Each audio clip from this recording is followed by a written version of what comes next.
Welcome. Good morning. We start by listening to our Managing Director.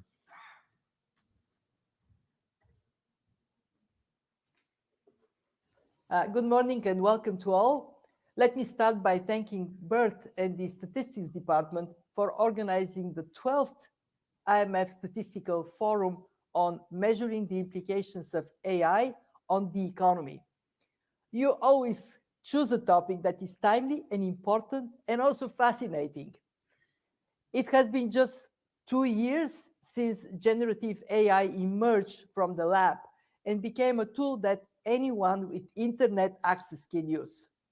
We still feel the excitement of something new and world-changing. And at the same time, we are all concerned about potential harm. AI has huge potential to boost growth and efficiency.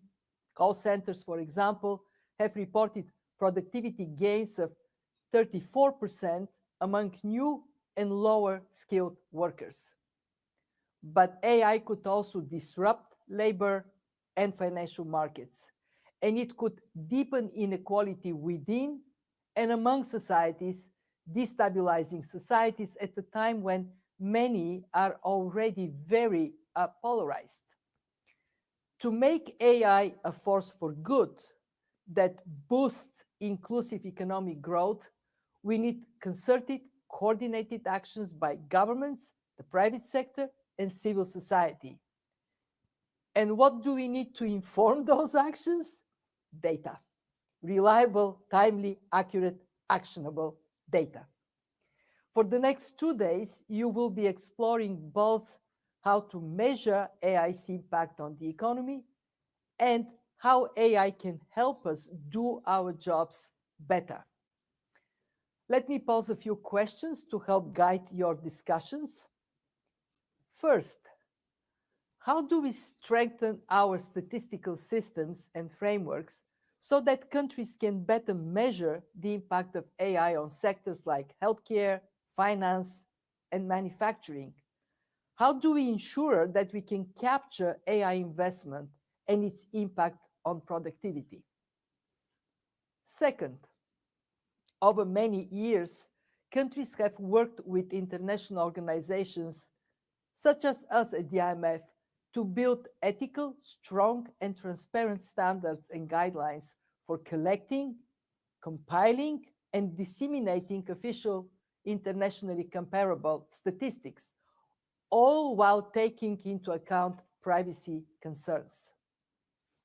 Are the existing standards and guidelines fit for purpose in an era of widespread adoption of AI? Third, how can we leverage AI in the production of statistics? We see central banks exploring how Gen AI can help them sift petabytes of banking data to better monitor risks and refine forecasts. We see statistical organizations use AI to help classify transactions, transform unstructured data into robust indicators, and improve the accessibility of economic data. The IMF Statistics Department has recently established the IMF Big Data Center dedicated to supporting the use of big data and statistical innovation, and has also led the development of StatGPT, an AI assistant that lets users talk to data, significantly reducing the time needed to find, retrieve, and use data. But those are just a few examples. We want to know, how are all of you applying this technology?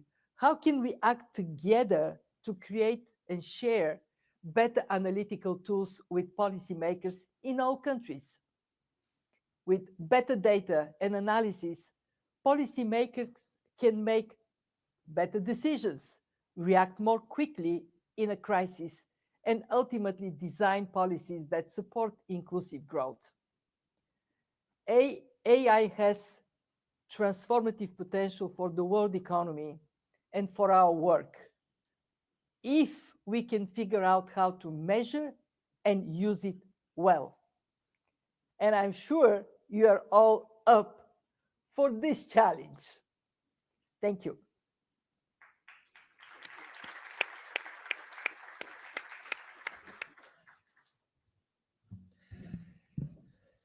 Dear colleagues, distinguished guests, policymakers, academics, business leaders, and fellow statisticians, good morning and welcome to the IMF. And to all joining us online, good morning, good afternoon, good evening, depending on the time zone. I'm very happy that you join us today and tomorrow.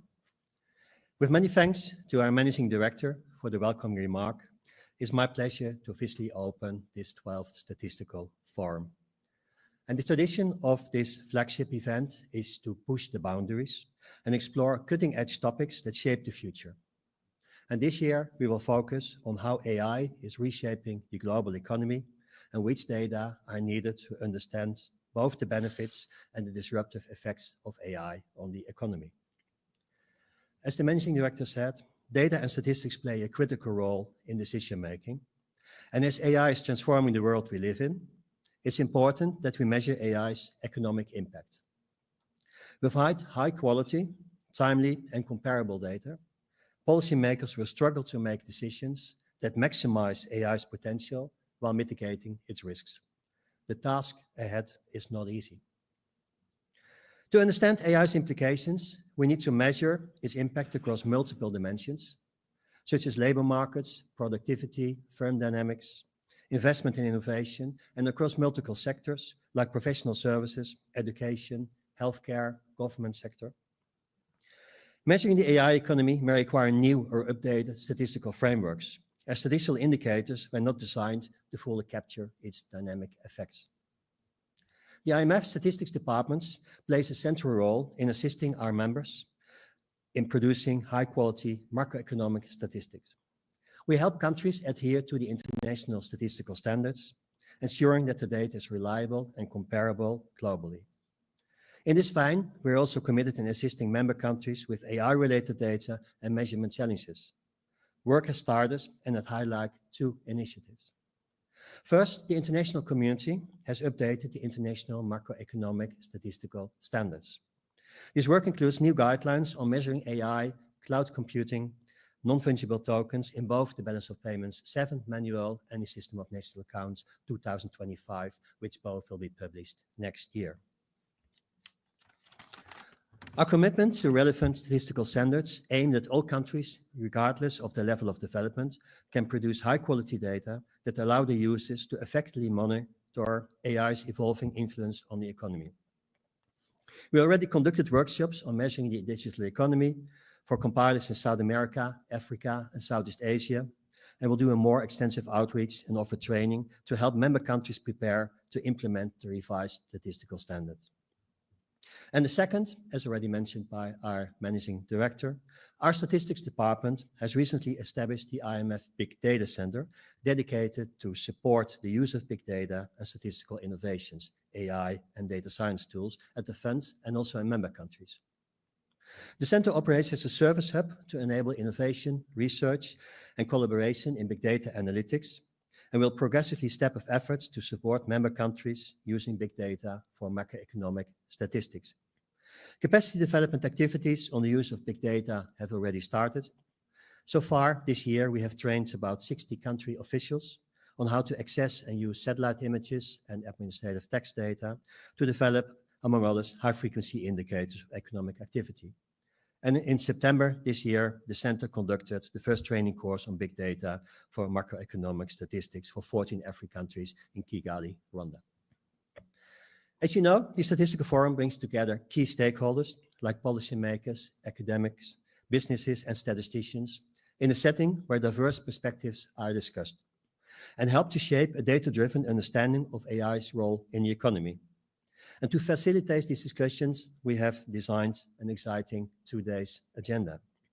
We will start the forum by a keynote speech by Susan Atty, professor at Stanford University Graduate School of Business, on embracing the future, navigating the opportunities and challenges of AI adoption, followed by a one-on-one conversation with IMF Deputy Managing Director Bo Lee. Session 2 will explore the horizon, where we will look at where AI is headed and which sectors will witness the greatest impact. During the lunch break on day 1, our statistics department will introduce StatGPT, an AI tool that will enhance discovery and accessibility of official statistics using large language models without the hallucination. Session 3, we will look at shaping the future, examining AI's implications on jobs and productivity. And day 1, today, will conclude with a panel discussion on AI for all, navigating the unevenness in adopting AI. Day 2, tomorrow, will build on the foundations that we laid today, with 3 presentation sessions, 1 panel, and the concluding session. Session 5 will examine the power dynamics of AI and the resulting distributional implications. Session 6 will discuss from innovation to regulation and how AI is being used by firms and regulated by governments. Session 7 will highlight measuring AI, where we will look into some early attempts to produce official statistics and measures of the AI industry, AI investment, and the use of AI. And a panel discussion on measuring AI within macroeconomic statistics will discuss how national statistical systems will need to be adjusted to provide relevant data for users. And the forum will conclude with a keynote address and conversation by IMF First Deputy Managing Director Geeta Gopinath and David Weller, Senior Director of Emerging Tech, Competitiveness and Sustainability Policy of Google. And that is on AI at the crossroads, opportunity, risks, and the path forward. So thank you so much for joining us today and tomorrow. I'm really looking forward to the discussions we'll have, the insights we'll bring, and I hope this will lay the foundations for cooperation and knowledge sharing in the future. Now it's my pleasure to invite someone who perhaps does not need much introduction, Mr. Bo Lee, Deputy Managing Director of the IMF. He's responsible for many things, the IMF's work on about 90 countries, as well as on a wide range of policy issues, and most importantly, responsible for data and statistics. Bo, the floor is yours to kick off the first session of the forum. Thank you.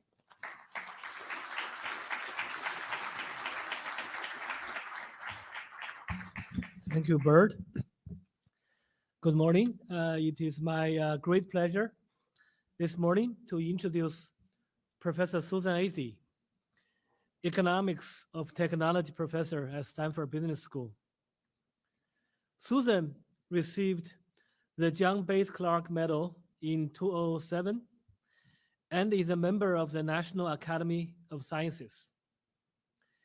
She was the 2023 President of the American Economic Association and served 2 years as Chief Economist at the U.S. Department of Justice Antitrust Division.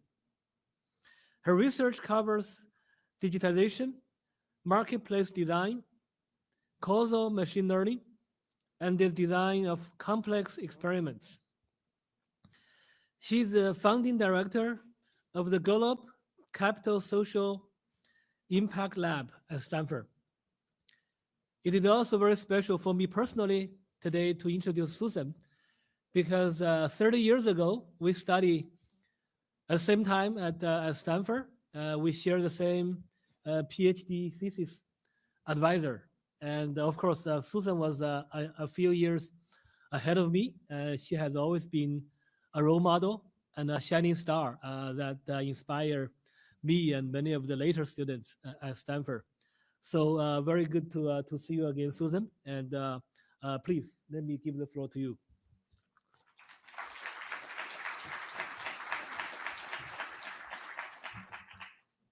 Thank you so much. And thank you for having me here today. And it's wonderful that you all have put together such a fantastic program on such a important topic. And so I come to this topic from a couple of different perspectives. Right now, I'm doing research on the methods of AI and machine learning and how you put it into practice. And I've been building transformer models even before ChatGPT came out, trying to understand how we can use them to do better economic analysis. Then in my work in the Gallup Capital Social Impact Lab for the last 7 years, I've been building technology and trying to apply it globally for social impact problems, to try to bring the technology that used to be focused in the hands of a few in the biggest tech companies and help disseminate it and use it to augment people and especially to work on as a general purpose technology to use it for social impact goals. Third, I've been working in policy, and this was mentioned, I was just in the Department of Justice where I had to think about antitrust policy, competition policy, prices, markups, and industry concentration, and more broadly, I'm part of a lot of the policy discussions. So today, what I wanted to do with my time is to give some frameworks for how to think about measurement. That's always the first step, the economic framework, but deciding what to measure before you start measuring it. And I especially want to highlight some of the things that I don't see talked about in the most superficial conversations. So I'm probably in, an AI conference every other week these days, and there's a lot of repetition. There's a lot of great material. There's many videos online if you want to see people talking about the future of work, panels. So I want to talk about some of the themes that are maybe a second level deep, or maybe are a little bit less obvious if you're not closer into industry. So I wanted to start, when we say AI, and especially when we talk about generative AI or the very latest AI, it's kind of confusing because like something like ChatGPT is both like the technology and it's the product. So we can all interact directly with that product. And that's not the way that things usually have been. Like the machine learning is buried very deep. But if you are scrolling through social media videos, you're seeing the videos, but you're not seeing directly the machine learning. But now the way that the generative language models work as a developer tool, it's very similar to how a user interacts with it directly. I would argue that's a very short-term phenomenon in the sense that we're going to get more and more layers on top of it. But right now, when you talk about it, it's very confusing whether you're talking about the developer tool or the consumer product. So I want us to just walk through a few different types just to get a sense that that individual consumer tool is like really a tiny part of the ecosystem and the industry. So just the developer tools here, and I've got on top kind of example applications, and on the bottom kind of who's the target user. ChatGPT and OpenAI and also open source models like Llama, provided by Meta, are all developer tools in the sense that it's something with the open models, you can download weights and you can just download code from GitHub, and then you can build things. And of course, the easiest thing to build is just an interactive model where you ask the thing general questions about the world, but you can put additional front ends on top of it that sort of change the question that's asked. So to turn what the user asks into something different, to make the answer look different, either to take advantage of certain information or to try to be factual or take a certain tone. Also, you can ask the user different questions or provide structure that would then change the query. So there's also developer tools. So there's back-end developer tools and front-end developer tools. So in some of the applications that I've done what's called fine-tuning the open models using specific data sets, either government survey data sets or like collections of scraped resumes if I want to study worker transitions. And so I use just software that I downloaded off the web, or I can upload my data to the cloud and push a button, and it learns from my specific data and then gives different types of answers. And so I can train these things to predict what's the most likely job for someone who's been a manufacturing worker for the last 10 years. If they change, what are they likely to change to? I can fine tune these general models to do those types of prediction models and to do them more accurately than classic numerical models. The developer tools are just amazing. So I've been building stuff for my whole career, building, statistical models. And the last 15, 20 years, I've built a lot of machine learning models. We used to hire people who had to be really good at writing code, and you would write a lot of code. Doing the kind of exercise I just talked about can be almost no code because the tools are so good if we used to use statistical software and things wouldn't converge and the things would get stuck and you'd get errors. Now, the tools are very robust. They're sort of industrial scale tools available for free that sort of just work.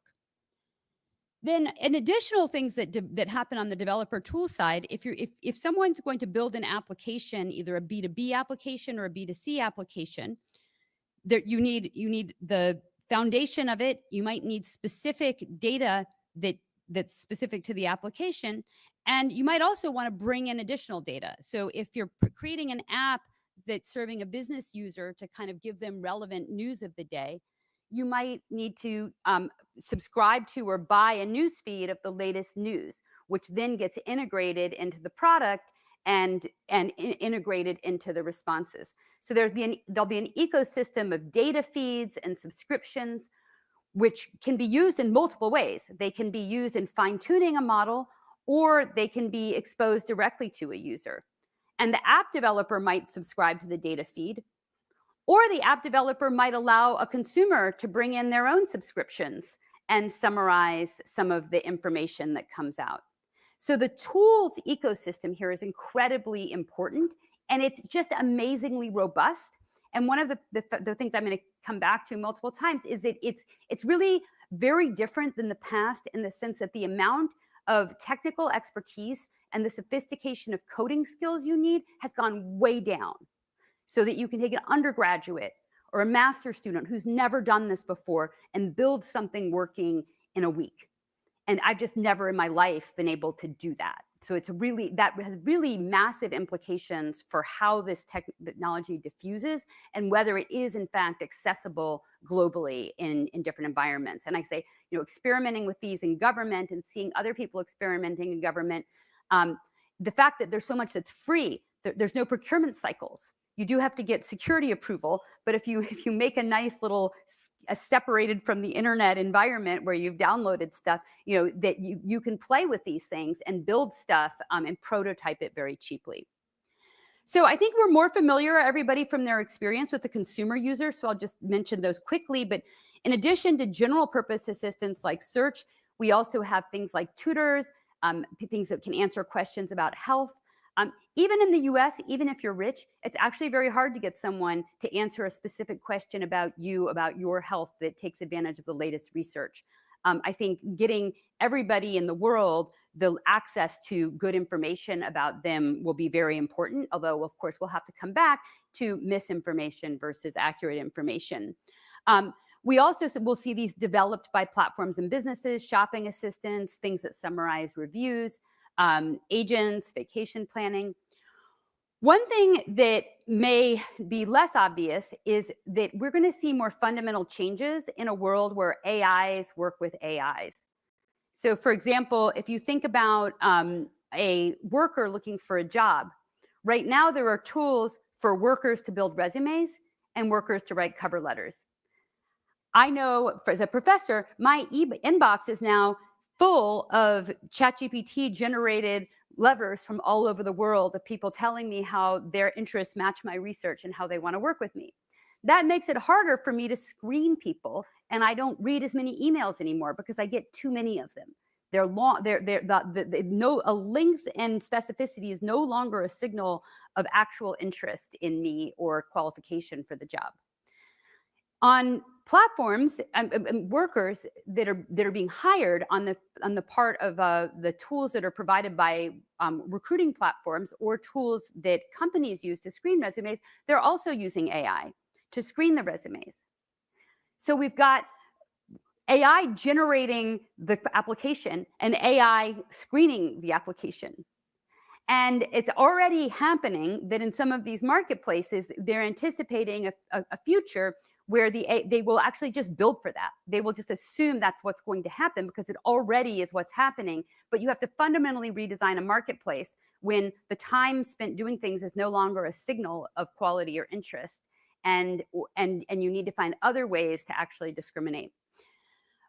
In terms of an application that I think is very important globally, especially for global development, is the fact that we can have tools for service providers. And this is something I've worked on in my research. For example, I've built software applications that help nurses counsel patients and help teachers work with students.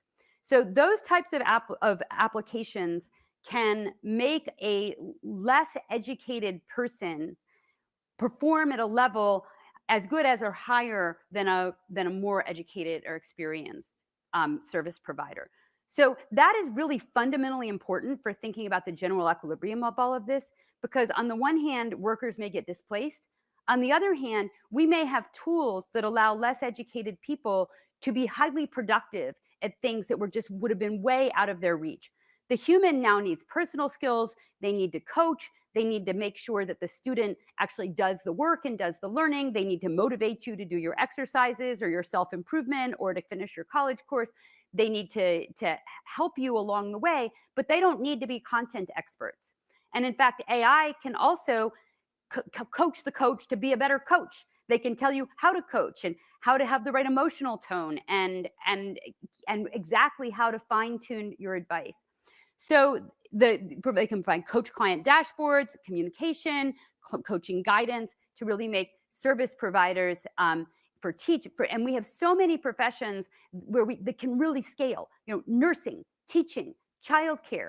Like we could do that one-to-one across the population, elder care. There are many, many jobs and there are many services that need to be provided. If it was cheap to provide those services, there's lots of demand. Now, the other thing that I think we don't see as much unless you go to conferences or talk to business people where you get things off the record, a lot of this isn't on the web, is what's happening inside of firms. The internal business user is a customer.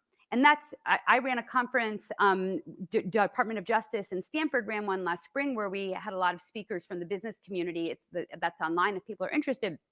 But one of the things that we're seeing going very, very fast are the creation of at-scale AIs to automate business processes. So to make this concrete, Salesforce is an example. They spoke at the conference we had at Stanford, and they are really out there on the frontier of this. Why? Well, Salesforce has everybody's data in a common format, and Salesforce has lots and lots of users doing repeatable common tasks across firms. So you have HR processes, hiring processes, you have sales processes where you everything you do with customer management, advertising management, lots of firms doing exactly the same thing. And so Salesforce, the platform, has been building B2B software for the business customers of Salesforce who use AI, and the individual workers at those business customers use the AI to prepare for meetings, to create emails, and to automate their work.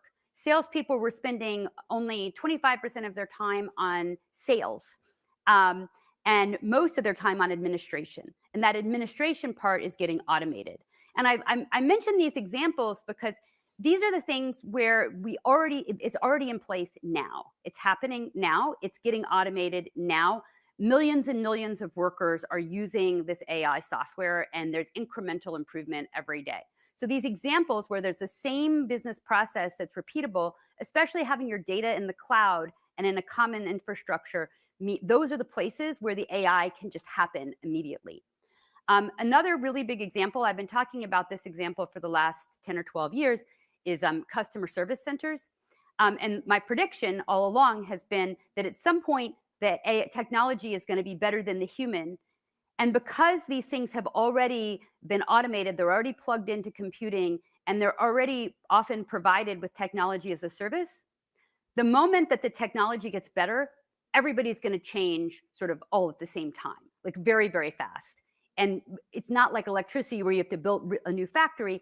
They're already using technology to augment the customer service people. And so we're already seeing there also just massive changes. This is one of the examples that comes up over and over and over again with people giving specific facts from their own organizations of massive productivity improvements and quality improvements from automating the most routine parts. Now, there's a big question with all of this. What happens next? Do you hire more salespeople? Because they're better at sales now. You know, the selling per person goes up because the administration was just lost. Or, you know, and so then the question really becomes, where was the bottleneck? Were there many people you could sell to and you just couldn't hire enough salespeople, in which case now employment won't fall, you'll just sell more, you'll just create more? Or was there a bottleneck where you're already selling to everybody you could sell to, and then you're just going to need less salespeople? I think we do see a fall in employment in the call centers, and that is one that really concerns me. I'll come back to that because that's geographically concentrated. There are many vulnerable geographical areas of the world that specialize in call centers, and those could be in trouble. Finally, sometimes the customer is actually another IT system. So when you're doing business process automation, you might have an AI system that now does a better job producing statistics that themselves feed into a system. So like advertising is already done in an automated way, digital advertising. And so you might build an upstream AI that just feeds into another automated system, which does a better job advertising. So when I think about all of this and what's happening, it's important, therefore, not to over-focus on the consumer user, but to think about all of these other users. And that is in turn important for thinking about industry structure and concentration, because the needs of all of these different users are very different. And business customers in particular don't want all of their data to go into a big pool and be shared with everybody. And so that means that we're more likely to have lots of smaller companies succeed because they're not going to be just pooling data like we did in big internet services. So we may see, not just one company doing everything for everyone. Also, business customers want their thing to be perfect for them. They're not willing to just take something that's just good enough for everyone. So understanding all of that foundation then allows us to think about how is industry structure changing as a result of these latest tools. So I started working on a search engine in 2007. At that time, I got very concerned about global economy because I realized there were like 2 or 3 companies in the world that had machine learning talent and experience doing stuff at scale. And I went to Europe and I went to other parts of the world, and I thought, how are you ever going to participate in this when you cannot get the know-how unless you're inside the companies, and all of the employees of the companies are like in one city. Now, they ended up running out of employees in that city, so they did hire more globally. But nonetheless, that was a very scary moment. But what's happened since then is, even in the 2010s, is that more things got built in to being sort of like services that you could buy, like cloud computing. Cloud computing didn't exist when I started working here, so you had to build your own data infrastructure. Now you can just buy or get for free the software that we spent when I was chief economist at Microsoft. We spent, several engineers taking 6 months to build software that's just free, just the software to do the analytics.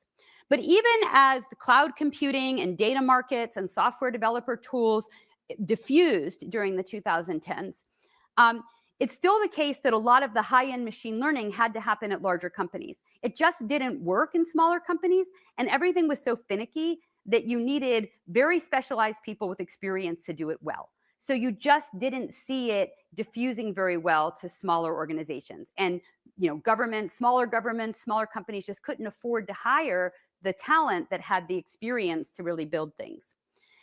What's happened and changed with this sort of foundation model paradigm is a lot of that engineering and compute is happening underneath the foundation layer. So one company is gathering a lot of data and getting a huge amount of compute and synthesizing all of it to create a foundation for understanding human language. But it's not just language. There are lots of foundation models out there for everything from biology and chemistry to other types of specific context.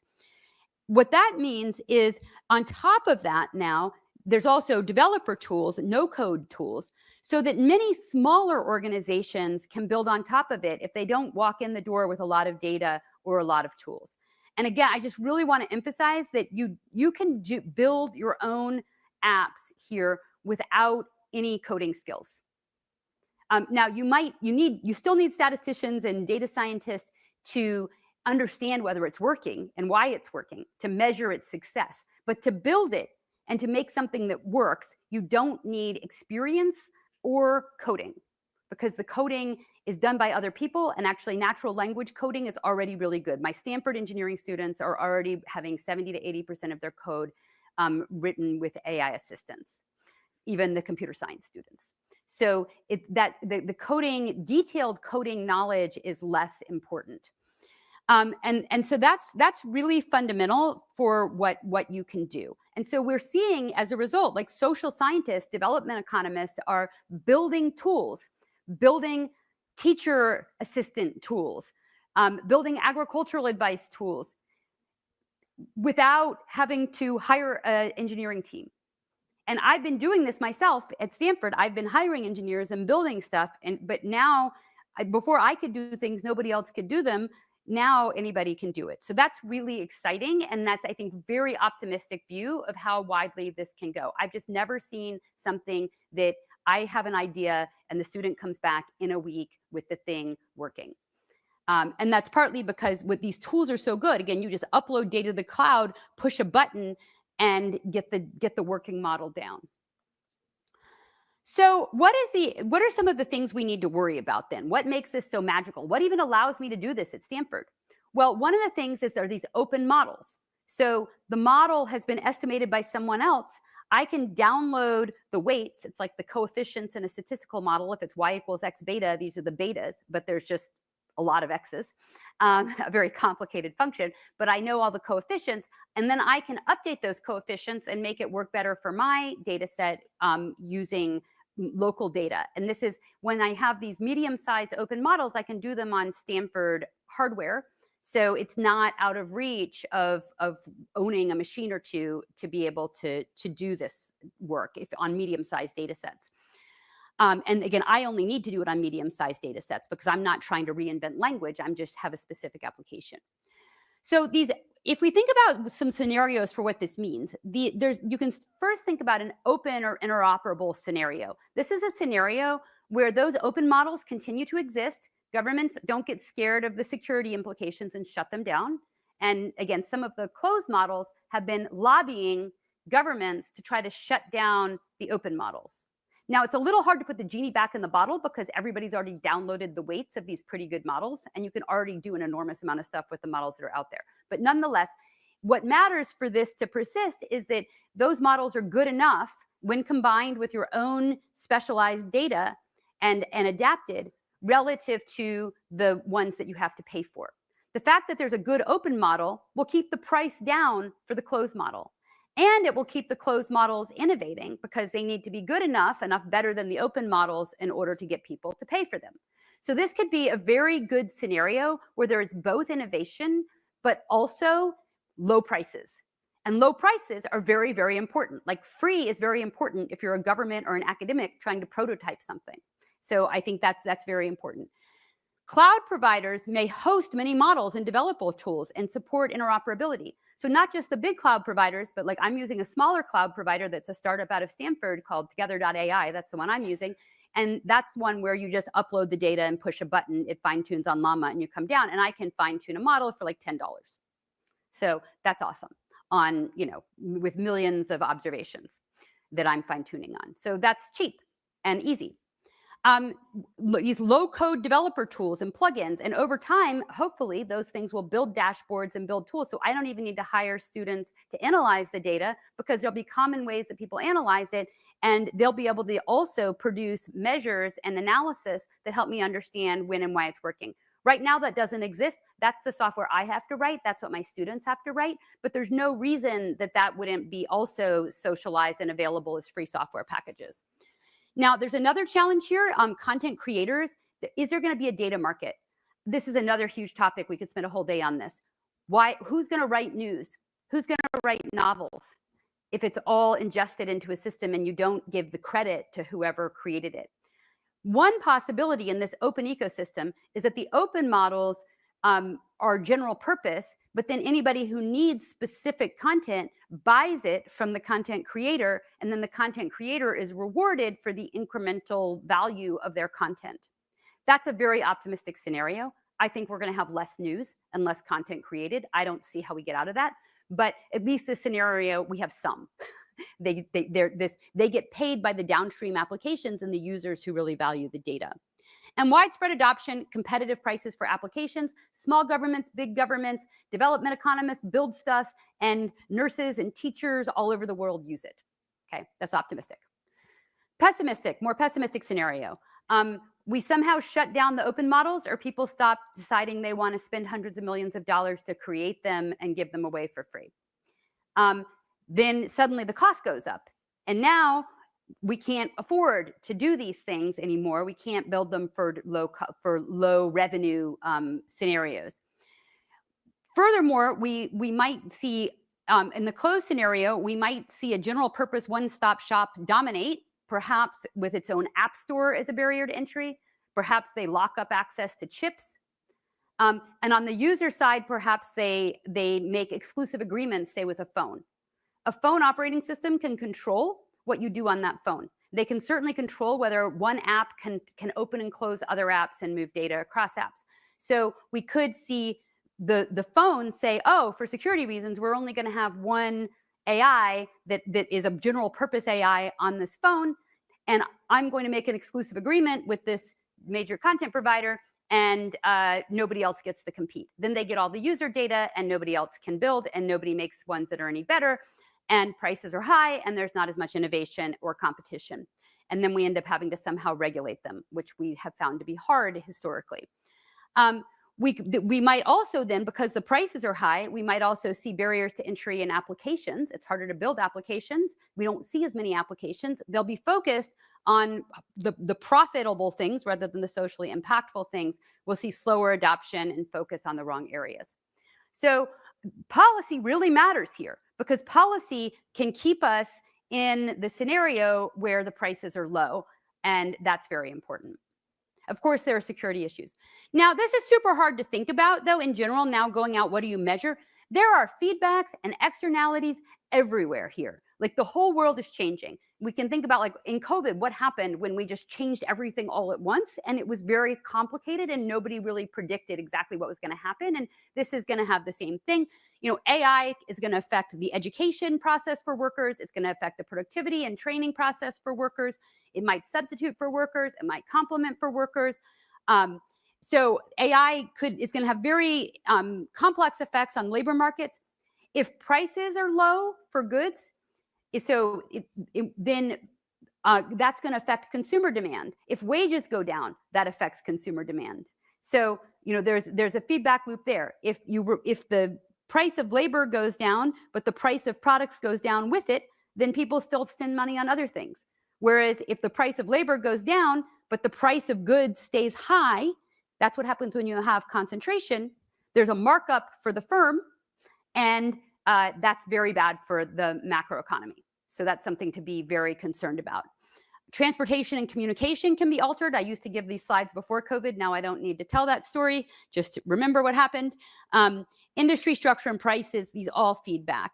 And then, as many authors have shown, everything's endogenous. So, you know, depending on the aging of your workforce and the shortage of workers, people will adopt or not certain technologies faster or slower.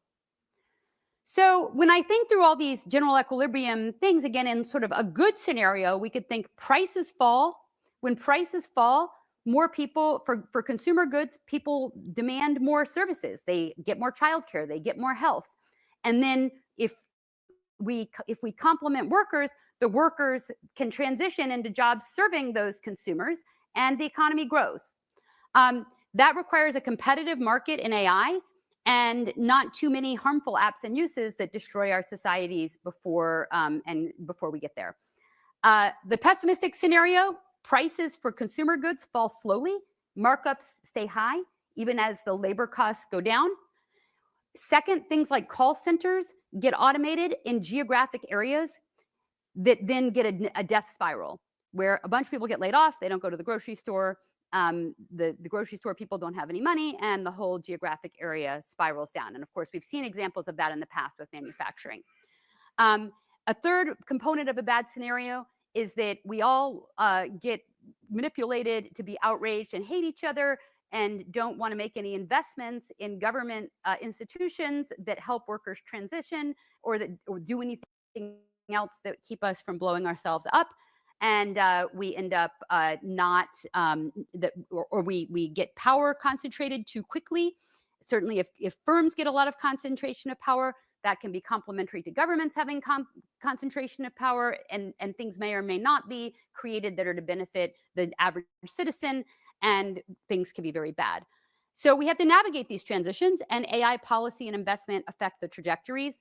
We need to think about competition policy and industry structure. We need to invest in worker augmenting technology, anticipate and mitigate local downward spirals, anticipate adoption frictions. What is it that really gets in the way of adoption? It's not the technology anymore. It's the organizational capacity to absorb it, and mitigation of harmful uses. So what do I think then from a statistical perspective? Now, I actually do statistics. A lot of people don't even know I'm an economist these days. I go to conference like, oh, you're an economist? No, so I do statistics. Today, I haven't done statistics for you. But the first step of doing statistics, I think, is to come up with the frameworks. And so I tried to give you some elements of frameworks that aren't as commonly talked about. We need to think about industry structure, layers, but not just like the application layer, but the B2B application, B2C application layer. To be able to measure those, we need to separate those. We need to think about externalities and downstream impacts, positive and negative, which there's a zillion of them. Adoption frictions, investment in beneficial applications, and are we getting enough of it? National resilience and capability, and also just a reconfiguration of the role of government. And we think of this as a new production technology for government services. It can be a new production technology for government services. It can also, of course, not everything governments do is good or beneficial to its citizens. It's a new production technology for everything that governments do, both harmful and beneficial. And so for the measurement and research, then we need to collect the data and analyze the impact. But this is so complicated with so much general equilibrium that it really needs the theoretical frameworks to be able to make sense of it. And finally, as you guys have talked about already, building tools to help researchers. This is the golden age. You can bring in undergraduate interns and they can work productively. And that's going to be a reality in a few years. We're going to be much less limited by human limitations on how much work we can get done as statisticians. Great. Thank you very much.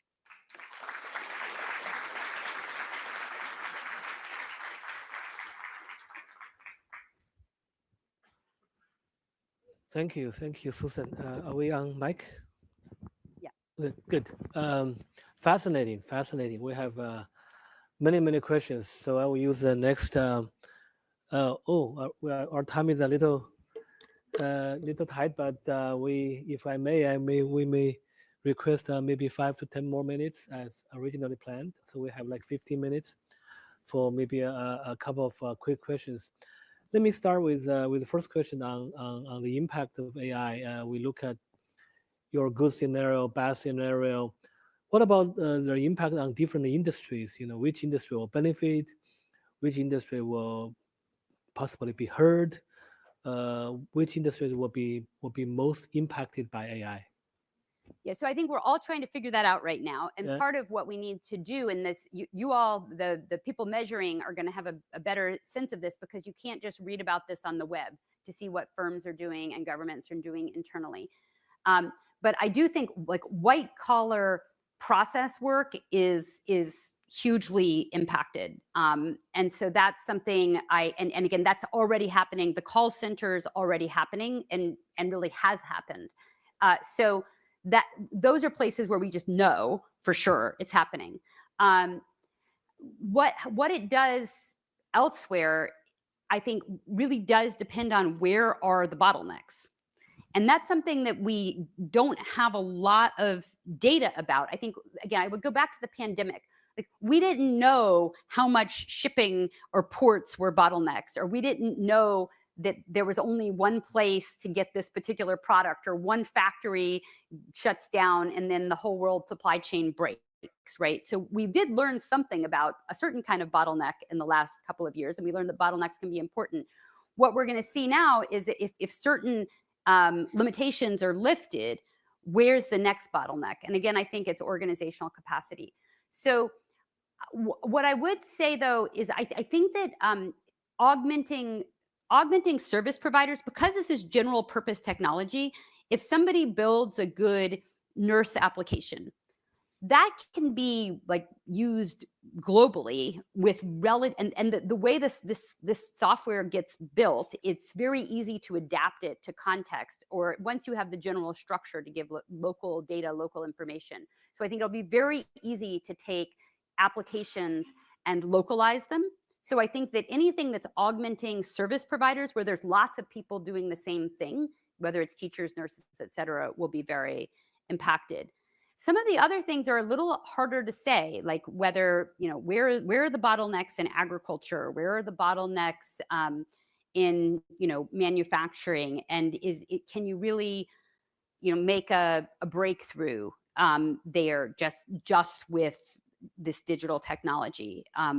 That's a little bit less clear. And the automation of factories, of course, has been on a long, slow trajectory. And I would say the generative AI doesn't directly change some of the physical constraints that are being faced there. I think the big breakthrough has been in sort of making it very easy to, express things in natural language, and it's almost like we've made everybody a developer, and everybody can be a no-code developer now.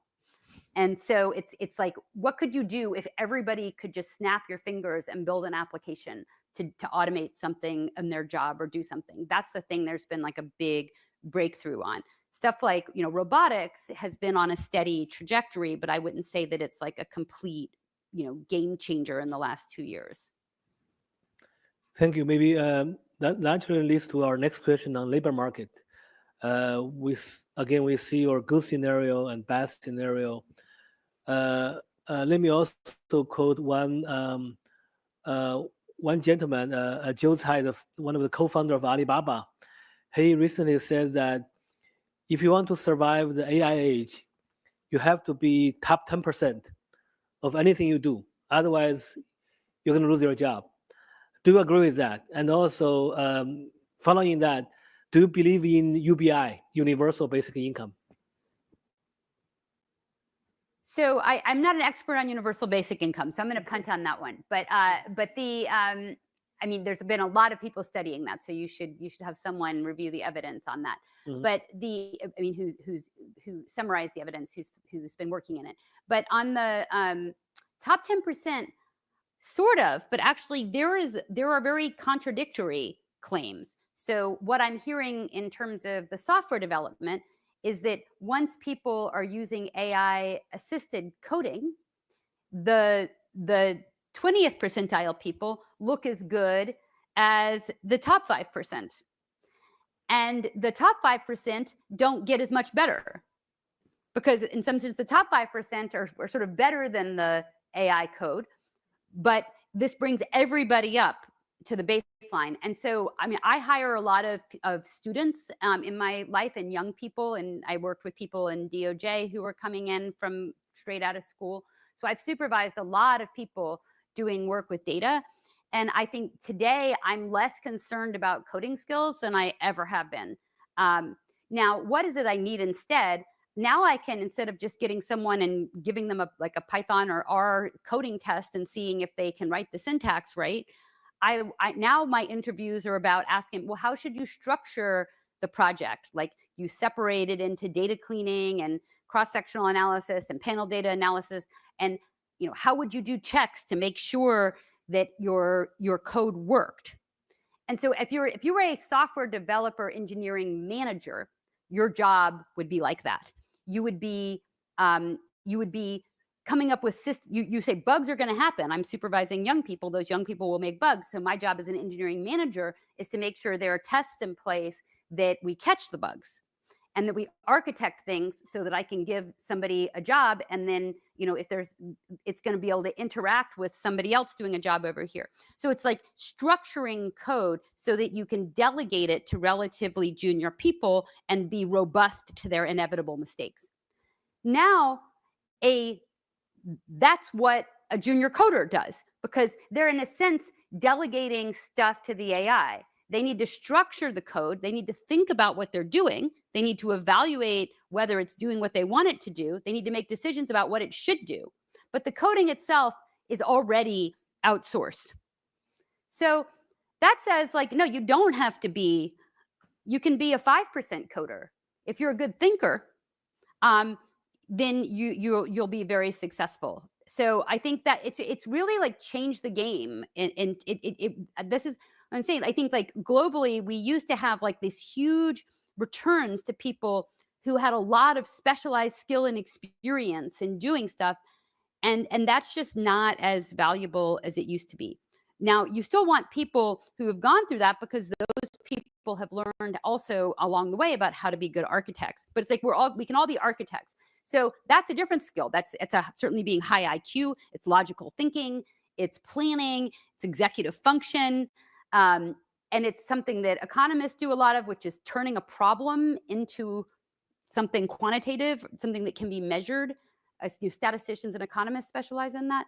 Those skills are much higher demand, but the execution skills are less important. Thank you for that. That's very comforting to economists. The next question is on the distributional aspect of AI. Again, there is good scenario, there is bad scenario. What kind of policy would you recommend to try to make AI to be more inclusive? Yes, so I think I really tried to cover a lot of that in my presentation, that it's very important that it is cheap and that there are free developer tools.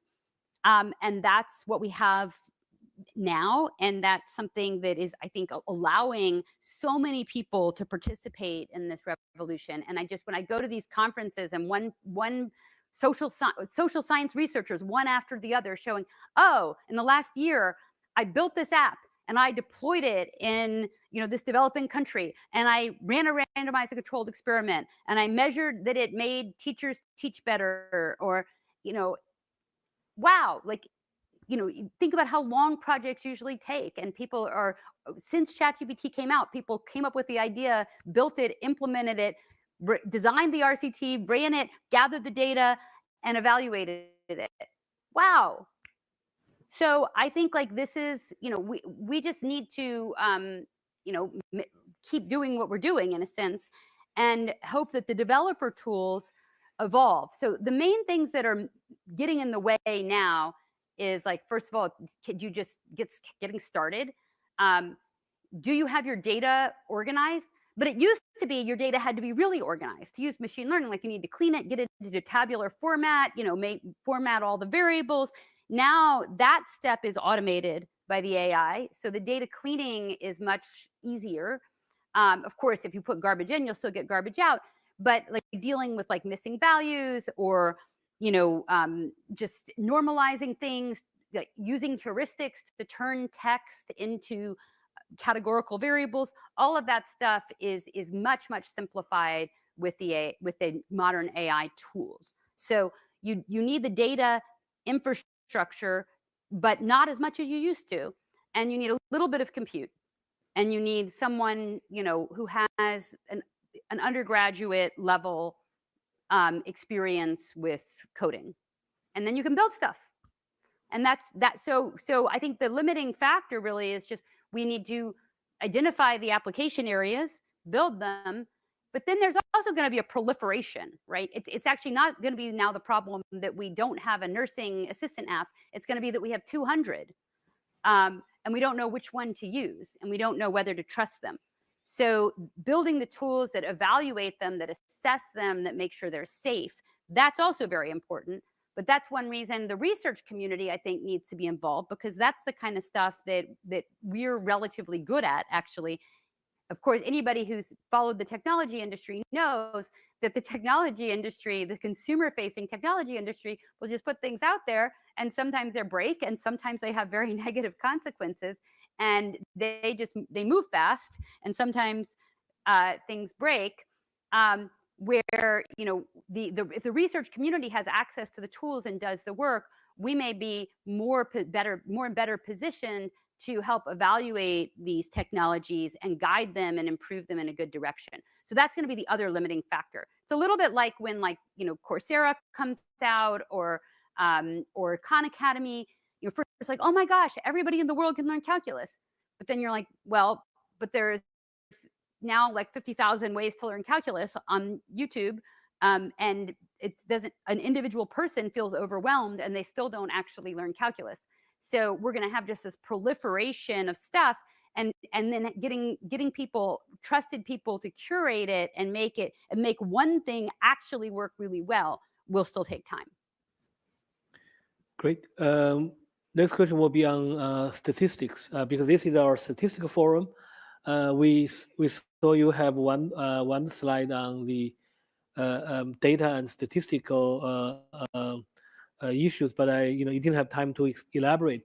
But I think for us, we want to hear from you. What do you see as the priorities in terms of, for the statistical world, to measure AI, to measure the impact of AI? What do you see, in the next couple of years? What should we focus on in terms of measurement? Well, I know there's a time lag, but I mean, what we really need to know is what's happening inside of firms. And I think just measuring employment is not really good enough, because what you're going to see is that everybody's job is just going to be a little bit more automated and a little bit more automated.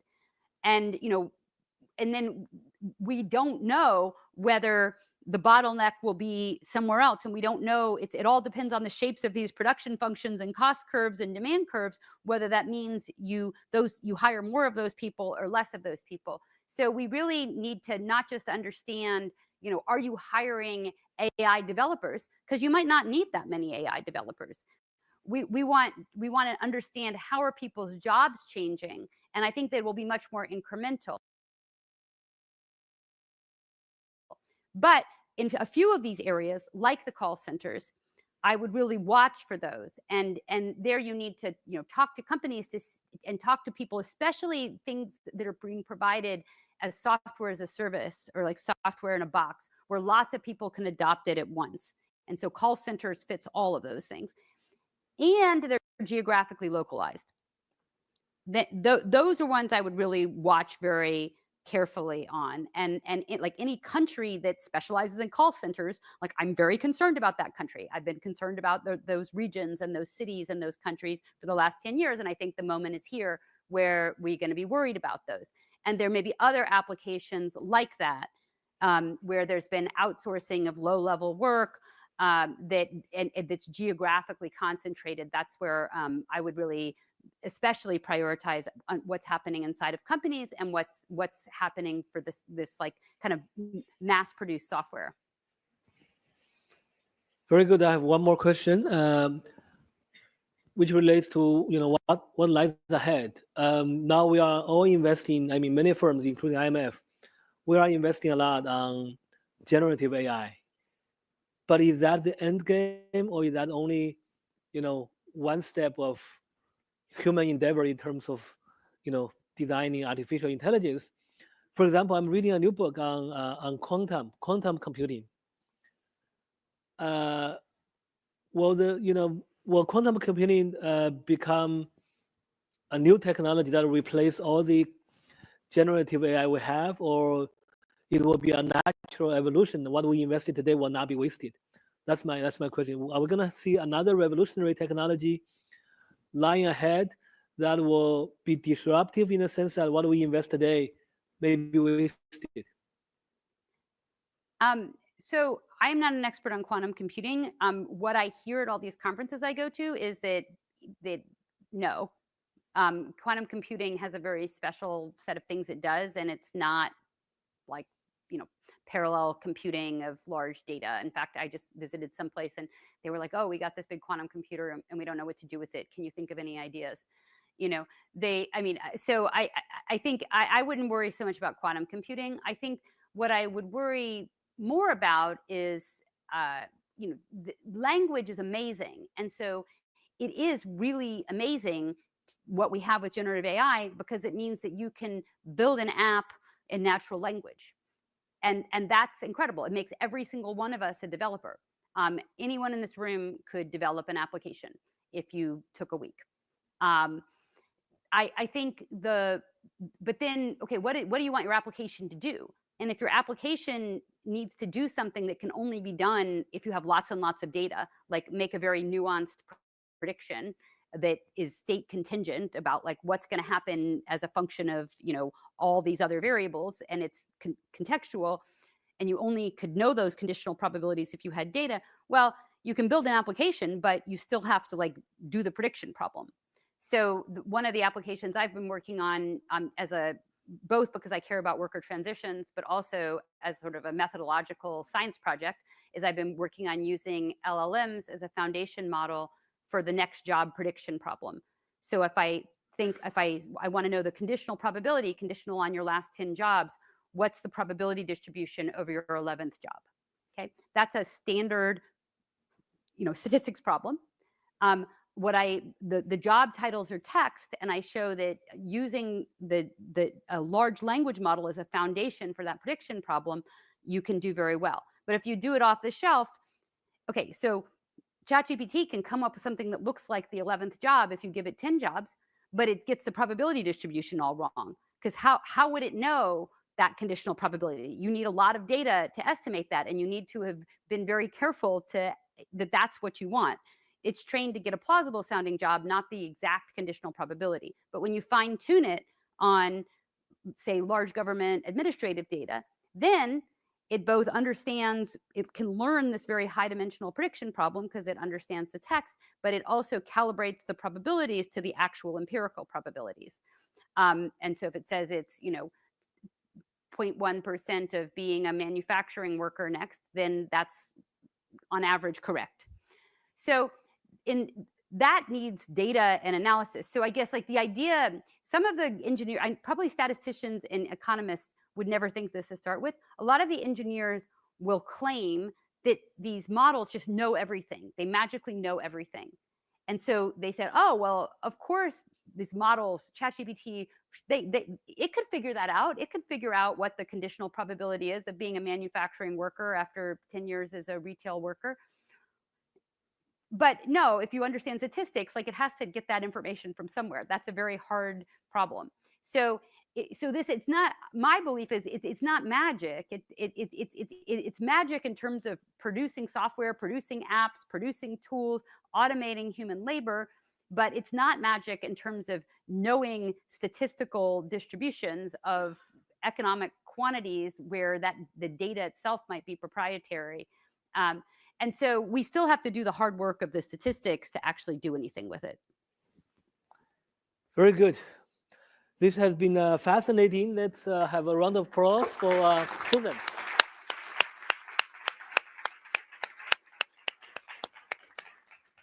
That's a great last sentence to follow up with. We still need statistics and statistical work. Thank you so much, Bao. Thank you so much, Susan. It's really inspiring, food for thoughts. We all know AI will change the world, but how is it going to change it? What way? Is it the good scenario, the pessimistic scenario?